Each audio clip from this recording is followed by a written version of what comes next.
Welcome back to Moms TV. We are talking about the real life of Aspen, Colorado, and the Roaring Fork Valley. So depending on where you are, we want you to feel included. We are so happy to have a great panel of experts today. And really, we're all experts because we're moms.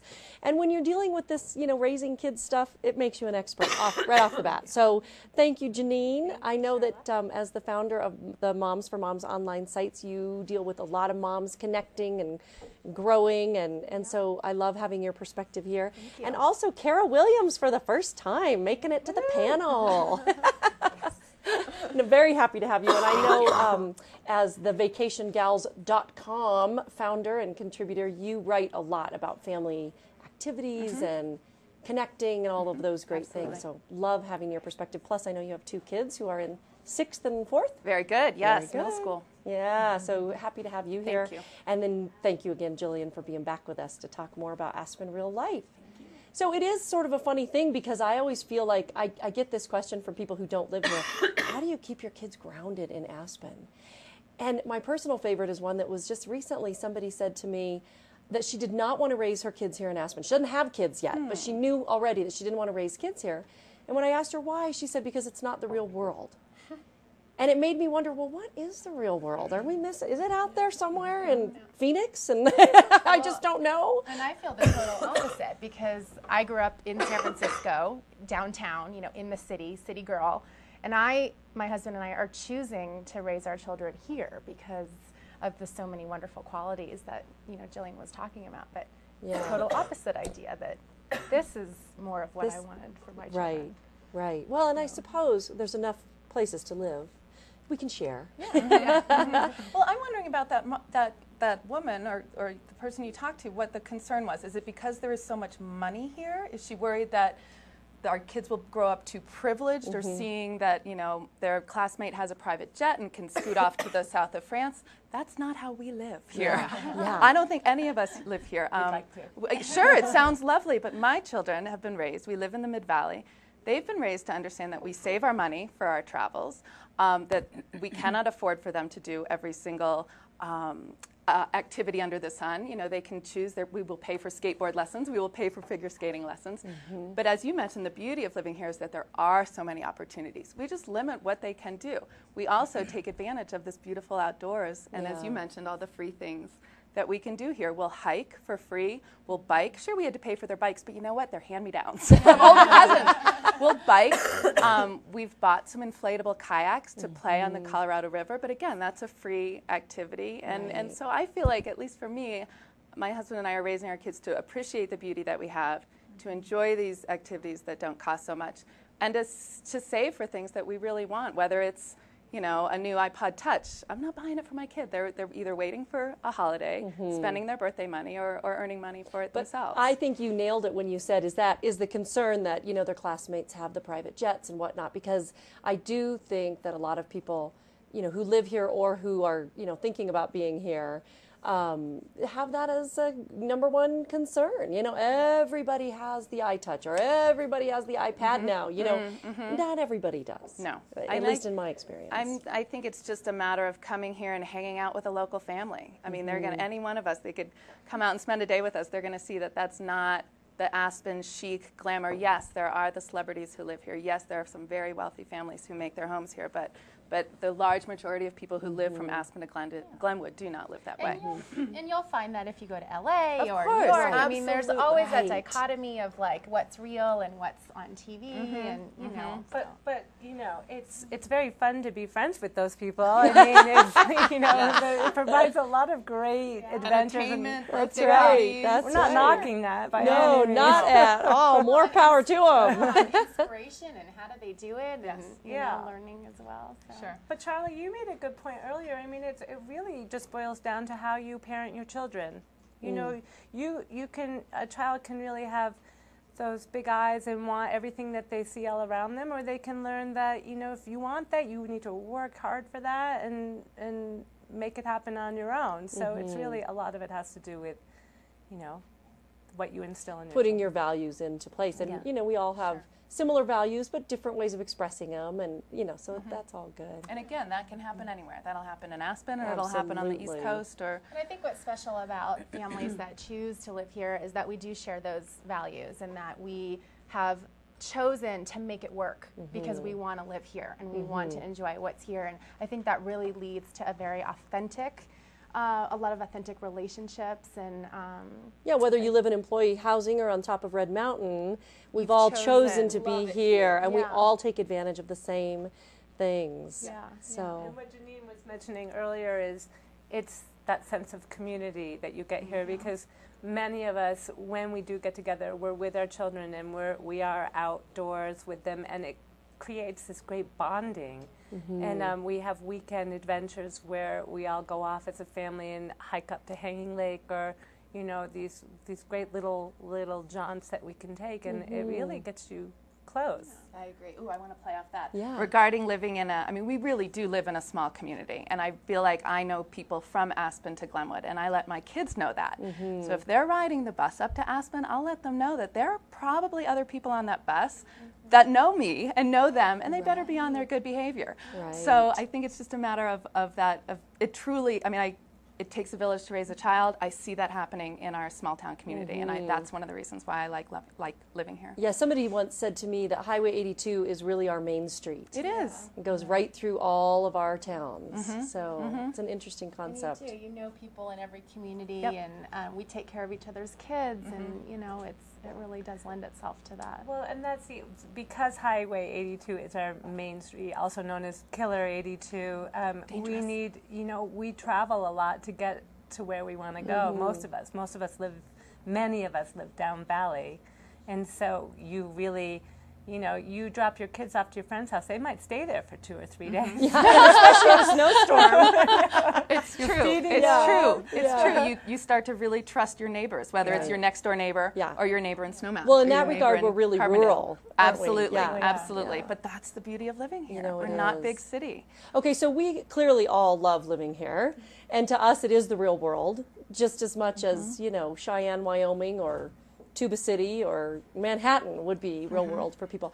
What I'm curious about, because we've been talking about sort of Aspen real life, I'm going to put you all on the spot. What's your favorite thing to do with your kids that's free or close to it? The rivers. The rivers? Just taking them out to the rivers, getting your feet wet, Yeah. not being clean all the time. Yeah. You know, just getting dirty Yeah. and being okay with Okay, it. sweet. That's a good one. I'm lucky in that I live adjacent to some family land, so we can walk back and forth to Grandma's house. It's about a mile hike. I know, very love fortunate. So I think it's a matter of just walking with the kids down to Grandma's. It's a little hike, and it's the conversations that we have while we're walking, hiking in our Yeah. great outdoors. Yeah. How about you, Jillian? Well, you know, my answer is different than what my children's would be, but I think the favorite thing to do for us is to get out in the trees, in the wilderness, go on hut trips. I think that would be the 10th Mountain hut trip.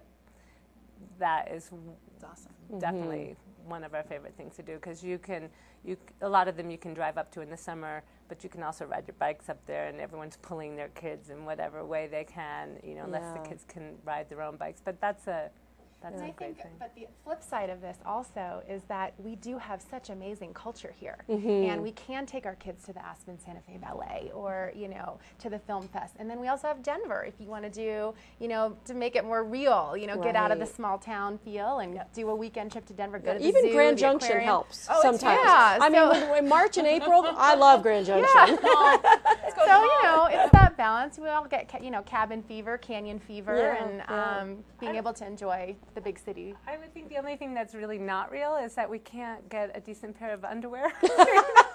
You have to drive an hour Here, here. or online. That's true, although thank God for Carl's Pharmacy in Aspen. Yeah. Because if you were desperate, you could get yourself set up at Carl's. All right. I have to give a plug too to everything that's going on in Glenwood, the Glenwood Caverns Adventure Park. I mean, Right. for the day, I mean, my kids would love to go every weekend and go on that giant swing, but you know, maybe we'll go a couple times in the summer. What a great day trip down there. I mean, that's an awesome theme park, for lack of a better word.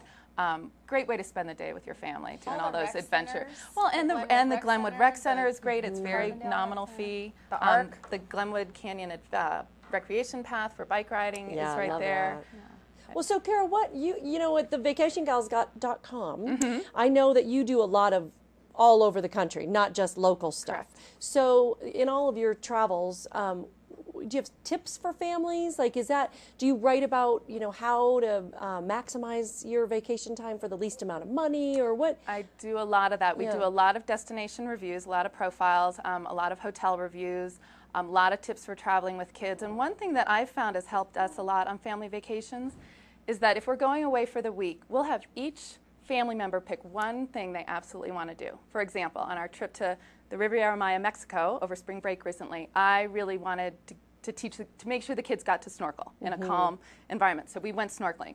My son wanted to do the zip line, so we did the zip line. My husband, his pick was laying on a chaise lounge with a book. I'm like, great, we can do that too. Yeah. But if you can kind of compromise, on some other more cultural trips, we could be, I might say, I really want to go to this museum, and my son will be keen on going to the museum in the morning if we know we can go to the park in the afternoon. So it's sharing those vacations and making sure everyone has some ownership of it. We did one time. My son, my middle son, has a passion for manatees. He just loved manatees. So one day he came to us and said, this is when he was like in 4th grade. He said, you can actually swim with the manatees in Florida. And so he planned our whole trip to Florida, and we'd never been to Disney World, so we planned it around that. And it was really cool to give him sort of that opportunity to plan a family trip around something he loved to do, but then we all got to, do other things as well. Love it. Yeah. I think there's always teaching moments in vacations too. I mean, from an early age, we said, okay, we're in the airport, find, gate B54, and they started doing that at an early age. So it's, travel, I think, obviously, so many educational opportunities outside the Valley as well. Yeah. Well, and with the traveling, I can't get my kids to, they're freestylers, they like to be out in the parks. We can't get them to ski with us, but when we're on a travel vacation, we went to Wolf Creek last winter, and it just snowed every day we were there, and it was the best weekend we've had with our kids skiing, because they know that when we travel, they're doing what we're supposed to be doing when we're there, and they never say no. Yeah. Travel is a great way to bond with your family. It's absolutely quality time. I mean, mom's not on her computer, you're not worrying about the carpools, dad's not at work, kids don't have homework. Sounds wonderful. I'm like waiting for that day. I'm still in the 2- and 4-year-old stage for like the road trips. Right, you still have the pack and play and the car seats and the It only gets easier. It gets a lot easier. Oh, that's good. It's funny. You were asking me where I get my information on finding things to do. It was a few weeks ago, I was on Facebook, and Kara had a picture of this enormous tarp that they had laid out at the lake that was the biggest slip and slide you've ever seen. This is my family's land. This is free? This is a fun-free thing. This is a fun-free. Yeah.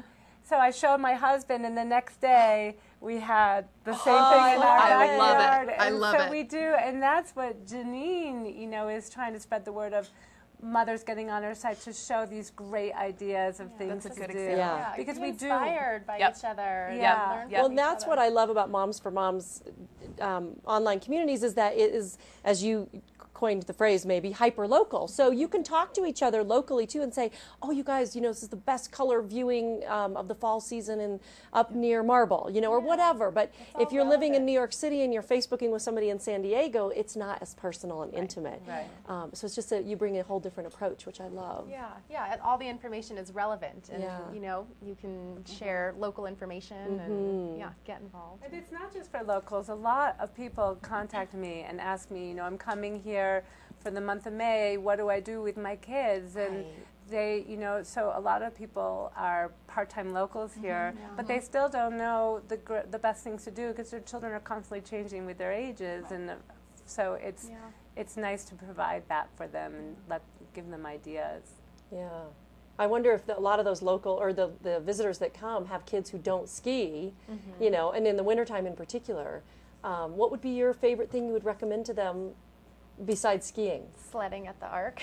Oh, Yeah. right, the hill at the free? back of the Ark. Isn't that That's free? free. Love I it. was going to Well, suggest Nelly Hill. I was going to suggest ice skating. I mean, if they've got some money to spend, dog sledding. I mean, you know, snowmobile tours, all that fun stuff. Just, you know, hot chocolate at the Hotel Jerome is an event in I like the itself. way you pointed to me. I for know. that one. Oh, Yeah, and that's what we I do. only know that because on your Facebook page you were talking about a fabulous anniversary Without the kids. Without the kids. Yeah. I mean, there's so much to do in the Valley, grown-ups only as well. Yeah, there was no Yeah. hot chocolate on that weekend. Oh. That is